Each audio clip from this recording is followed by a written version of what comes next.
તમારા વિસ્તારના તાજા અને સચોટ સમાચાર માટે જોડાયેલા રહો ગુજરાત તુફાન ન્યૂઝ સાથે. વિડીયોને લાઇક કરી શેર કરો અને જીટી ન્યૂઝને સબસ્ક્રાઇબ કરો.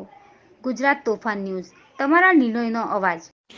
22 જાન્યુઆરીના રોજ અયોધ્યા ખાતે રામ ભગવાન લલ્લાની પ્રાણ પ્રતિષ્ઠા મહોત્સવ નિમિત્તે ધરમપુર અને કપરાડા તાલુકામાં જય જય શ્રી રામની ગુંજથી વાતાવરણ ગુંજી ઉઠ્યું હતું.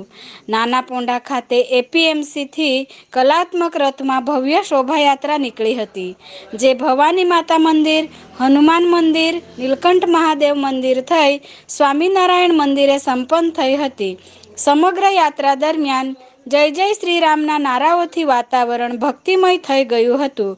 ધારાસભ્યશ્રી અને પૂર્વ મંત્રી જીતુભાઈ ચૌધરી, એપીએમસી ચેરમેન અને જિલ્લા ભાજપ ઉપપ્રમુખ અને નાના પોંઢા સરપંચ મુકેશ પટેલ, મુસ્લિમ સમાજના આગેવાન નાસિર પઠાણ સહિત આગેવાનો, ભક્તજનો મોટી સંખ્યામાં ઉપસ્થિત રહ્યા હતા.